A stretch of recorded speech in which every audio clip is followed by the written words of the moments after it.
Hey everyone, welcome back. This is the College Savvy Academy, Module 2, and I am Sia Knight, the College Savvy Coach. Welcome back. Let's get into the heart and soul of this module. Now, during the first module, I talked to you about the great college admissions formula. We talked about how grades are really the most important factor when it comes to college admission. Now, this module will talk to you about the other factors, the supplementary factors that play a role in the college admissions process. So, let's get started. All right, Module 2, rounding out your academic profile. Now, in some cases, you have two students who have identical GPAs. Let's say they've taken the same type of course load. The rigor is about equal. The question is, what other factors play a role in whether or not a college admissions rep says yes or no to those students? Let's take a look at those factors, those supplementary factors. Recommendations. All right, remember in the great college admissions formula, G stood for grades, R stood for recommendations. So there are a couple of things that I want you to make sure you are aware of when it comes to recommendations. First of all, I want you to manage your expectations about how much weight recommendations have.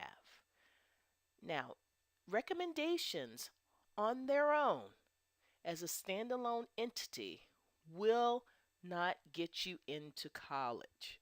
I repeat, if you have a 0.75 grade point average but great recommendations, that's just not going to cut it. So make sure you manage your expectations about how much weight recommendations really and truly have. The second thing I want to mention is that I want you to be careful about who you ask and how you ask someone to write a recommendation for you. Parents, this is when you step in. This is when you make sure you're coaching your student to make sure that they are able to politely and in a timely fashion ask someone to write a recommendation for them. This is also the time where you need to make sure that that student is confident that they ask someone that will give them a positive recommendation. Now, recommendations. Now, here are some crucial college questions. Now, this is what I want you to do as parents, and I won't call it homework, but I will say these are the action steps that you need to take to make sure that you've done your part. First question: have you met your child's school counselor? If you haven't, and I hope you have a notebook and a pen with you, put that on your to-do list for next week. You want to make sure that you go in and talk with your child's counselor, not when there's a problem, an issue, or a concern, but call and find out if you can make an appointment just to meet him or her, or if you've met before, just kind of think of some type of reason to get in there, get in front of them so that you can have a chat and stay top of mind. So let me give you an example. So let's say it is near the holidays and it's going to be winter break soon. FYI, it's a very busy time for school counselors. Just saying. So, what I would do is I would set up a time, let the secretary or the administrative assistant, I forgot it is the 21st century, I would let them know that I am a parent and I just want to find out if Mrs. Smith has time to kind of sit down and chat for 2 minutes. So let's say you get in. The one thing I would say is to make sure you let Miss Smith know, hi, I am Skippy's mom. I just want you to know that I am very, very interested in making sure that Skippy stays on top of his studies. If he's doing well, you can say, I'm glad that he's doing well. He's happy here. Now, if Skippy's not doing so well, you can say, well, I want to find out what I can do to help Skippy improve. So I don't want to take much of your time, but I just wanted to kind of, drop in or make an appointment to kind of touch base with you. End scene. That's it. Now, so if you haven't done that, make sure you do that. Even if your child is not a senior, even if your child's not a junior, if your child is in middle school or early high school, what you want to do is you want to make sure that that counselor not only knows who you are, but let's look at the second question. Does my child's counselor know who he or she is? So many of us are familiar with the expression, it's not what you know, it's who you know, right? You've heard that. And I'm here to tell you that's wrong. Wrong, wrong, wrong. It's not who you know, it's who knows you. So make sure that you're encouraging, not only are you going to talk with your child's counselor, but that you encourage your child to go, stop by, drop by. Again, very casual, especially if your child's in high school. Say, hey, Miss Smith, my name's Skippy. I just wanted to let you know that I'm interested in engineering. And can you please keep me in mind if any opportunities come up? Bam. That's all Skippy has to do. Now, the third question here on crucial college questions in terms of recommendations is, does my child have a teacher that he or she can ask for a recommendation today? It doesn't matter the age or the grade, because sometimes I want you to kind of keep in mind different programs and opportunities come up for students who are in middle school and lower high school. So make sure that your student is the type of child that has been able to forge meaningful relationships with adults, and make sure that your child knows someone who can speak favorably on his or her behalf. Now, the next supplementary factor that we're going to talk about are extracurricular activities. And when I say extracurricular activities, I'm also including sports as well. So keep that in mind. What you should do is you should choose your extracurricular activities very carefully. Now, a lot of people get get into a little bit of trouble when it comes to extracurricular activities. They choose only activities they think will look good on an application, or they choose activities because it's what their parents wanted them to do. But that's really not the best method. So let's take a look at the topic of extracurricular activities. Here is the crucial college content when it comes to extracurricular activities. Here's the first thing. Don't try to load up on activities during your junior and senior years of high school. Colleges can see through that so quickly. So make sure that you are doing what you can to choose an activity early in middle school or high school and staying with that activity for the duration. That is what colleges and universities are looking for. It's not necessarily the senior who has 17 clubs listed that they've been a member of for 1 year, but perhaps it's a senior who has been in Girl Scouts and band for all of their high school career, both of them, and Girl Scouts since she was in elementary school. And now she has made it to the upper ranks of Girl Scoutdom. That is what colleges and universities find impressive. Not the fact that you decided to, oh man, I guess I better do something. No, they see right through that.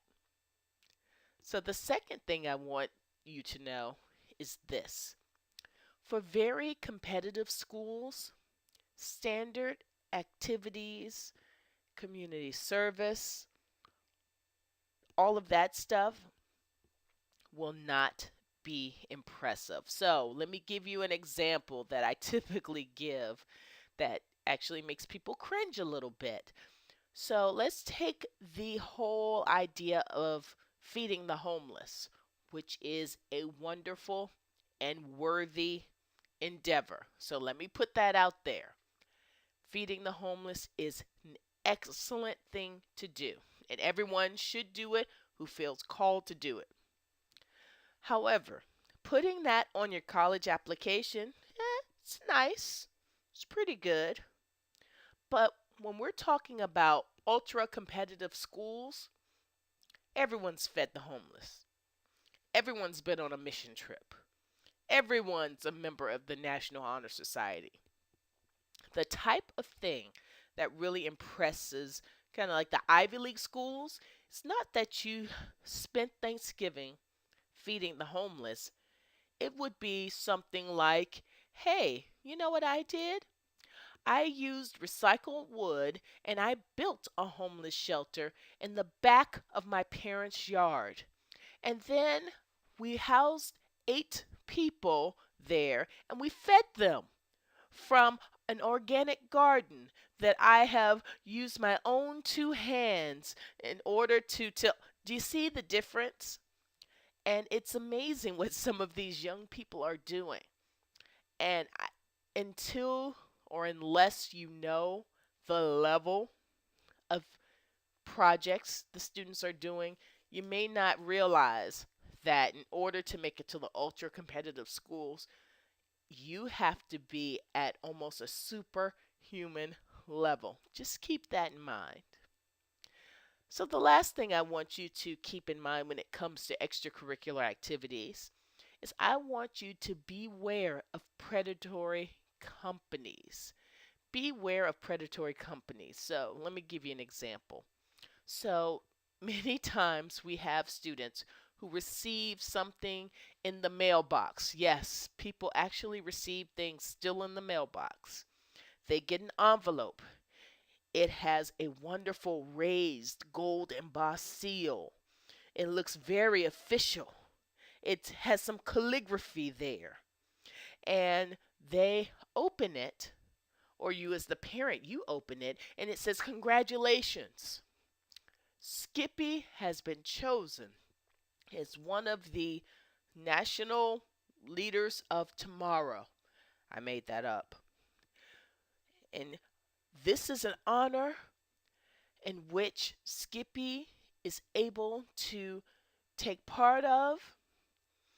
This is going to be an elite group of students who will be able to have the opportunity to do this. This is wonderful. And you're getting excited because you're reading this and you're like, oh, Skippy, this is what we need. This is going to help you get a scholarship, Skippy. This activity, boy, when colleges see this, they're going to swoon. That is awesome. Yes. So you read it, you read it. Oh my goodness, they get to go to Washington, D.C., they get to be participants in all of these workshops, these wonderful experiences. And it's like, oh my goodness, my prayers have been answered, Skippy. This is great. And you look a little bit further, and you can have all of this for the low, low price of $3,000. Okay? Pump the brakes. So here's the deal with those types of opportunities. Those kinds of opportunities can be worthwhile. They can be. I'm not saying that any opportunity that you receive in the mail or via email or that's not legitimate or it's not worthwhile. Not saying that. I'm saying this. If you have the money and your child has the interest in doing it, then that's one thing. If you put a mortgage on your house to enroll your child in this type of activity because you think it's going to get him a college scholarship, don't do it. Because what happens is most of the more prestigious awards, experiences, scholarships, internships are given and students are nominated for them. And they don't have to pay, in most cases, very much money at all. It's pretty much at low or no cost. So be careful about that. Again, I'm not saying that those opportunities aren't great, but I am saying that you have to be careful. If you think that this is going to be the thing that's going to get your child into school, chances are no. All right, let's move on to your student's avatar. Now, before we get to avatar, the question is, when it comes to crucial college questions, is your child involved in at least a couple of activities? That's important. And he or she doesn't have to be involved in 20, but at least a couple. And then the second question is, has your child taken on any leadership roles in those activities? So it's more impressive if your child is involved in on the football team and in the art club and has over the course of the years moved up to the captain of the team and then the president of the art club as opposed to being a general member of 7 clubs or organizations. So those are the things that I want you to think about and conference with your child about that. Go back, write a resume. Make sure you have that information documented. Remember that time in 8th grade when your student was the classroom representative? Write it down. Those are the types of things that even though he or she is applying for college years later, you want to make note of.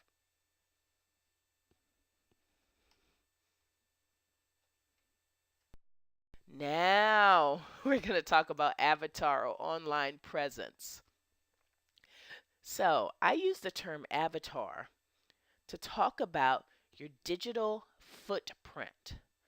So, I play some games online. I'm a recovering Candy Crush addict. I like Panda Pop. I like to play some of the other popular games. And if you are online, the online image that represents you is called your avatar. So I'm using that term as the online representation of a person. So, one thing that colleges and universities are starting to look at more and more is kind of what types of things are posted about a student. And students have to make sure, they must make sure that they're protecting their online image. So, here are a couple of questions that I want you to think about. as parents. And this is typically not a topic that I have to convince a lot of parents about, but it takes a village. It will take a concerted effort to have your student really keep this really in the top of mind. For instance, I had a family member who was about to graduate from a university, and I happened upon her Twitter profile, and it said something about like girl next door with triple X's. I'm like, what? And of course, I'm the college savvy coach, so I have to kind of give my input on this. And I'm like, what? Why do you have this? Oh no, it's just I don't mean anything by it. I'm just, it's just funny. It's just a play on words. Okay, I'm letting you know that it gives a certain impression when people see this. So I think young people don't necessarily get it all of the time. So it's up to us to coach our children about this particular topic. Now, colleges and universities, even up to 3 or 4 years ago, they would say, no, we don't check students' email addresses or their Facebook addresses or their Twitter profiles. We don't check any of that. But let me tell you, more and more schools are checking it, and more adults are getting caught up because their digital footprint is so not what you would want your employee to have. So, there are a couple of things in terms of crucial college questions I want you to keep in mind. First of all, does your child have a professional email address? I can't tell you how many times, as a person who used to run a program with about 1,200 students, and many of those students were applying for scholarships, many of them were going on trips, and I can't tell you how many times I got a hot peaches at gmail.com or a I'm the man at yahoo.com. Those are not professional sounding email addresses.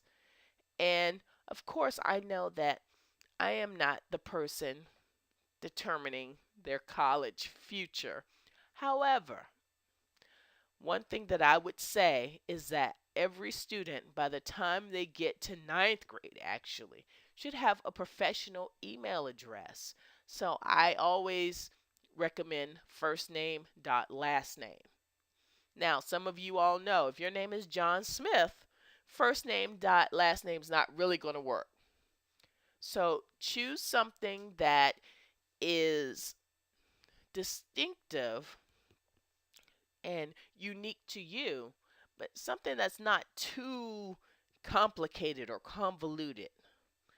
So make sure your child has a professional email address. And the second question is, have you Googled your child? Now, if your child's name is Rob Jones and you know your child is an angel, they are the picture of proper citizenship. But if you Google that particular name and a mass murderer comes up, you need to know that. Even if your child is clean, meaning he or she has absolutely no interesting dealings, to put it lightly, you need to know if someone has the same name as your child because later on they could be mistaken for your child. And you do not want that to happen.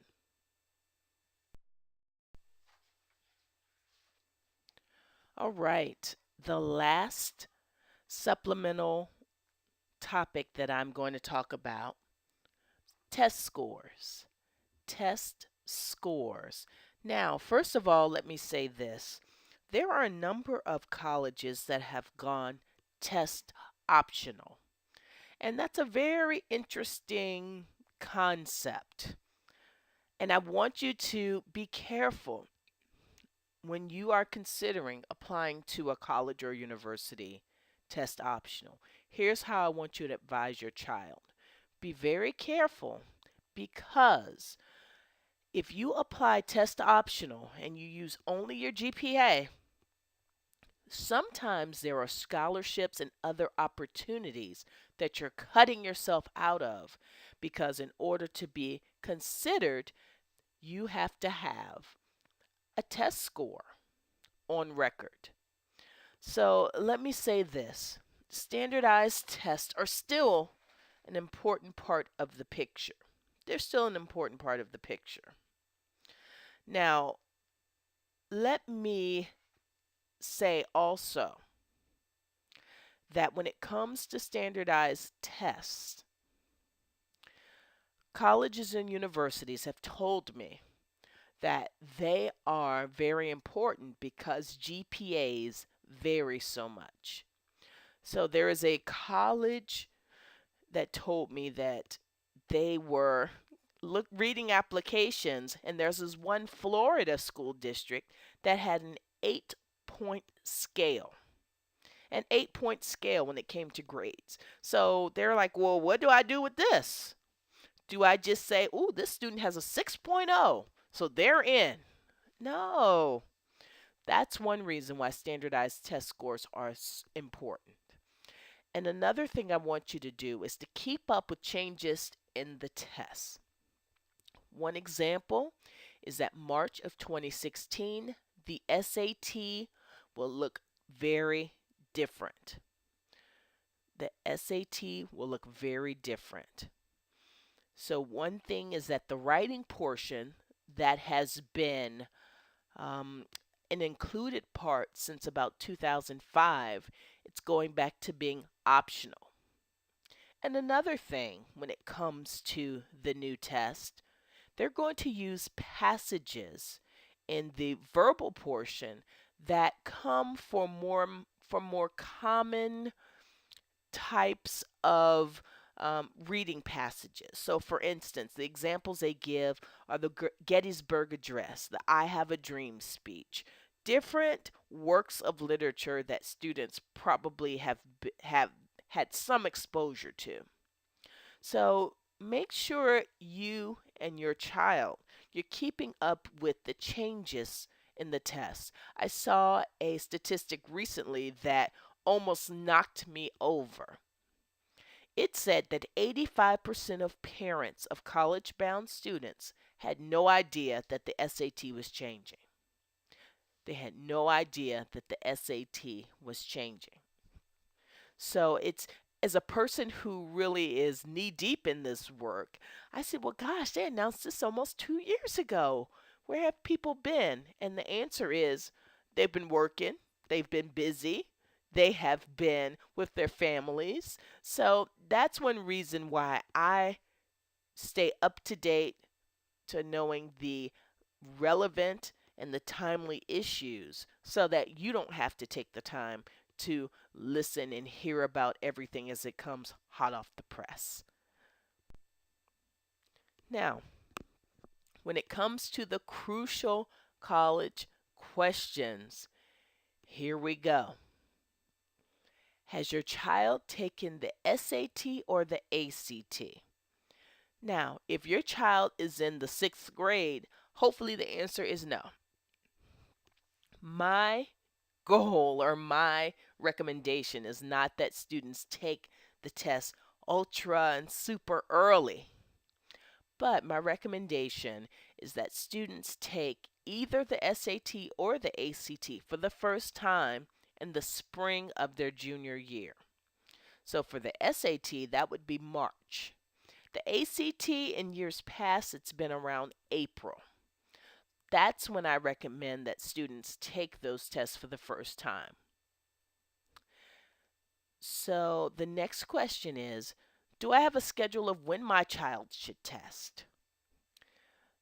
One thing that kind of keeps people kind of up in the air is that, okay, I keep hearing that they should test sooner rather than later. So is it too early to have my ninth grader test? And the answer is yes, it is, because chances are he or she hasn't gotten through all of the content that they have to get into in order to do well on the test. Or sometimes people say, hey, listen, my child's taken the test once. Do they take it again? How many times do they take it? When is good enough? And the only thing I can say is this: I want you to pay close attention to the colleges and or universities that your child is really interested in, to find out what the average test scores are for those schools. And that will help drive a little bit whether or not you are ready to go ahead and, test again. So the third question is, are you familiar, are you aware of the test prep services that are available? Now, here's what I always suggest.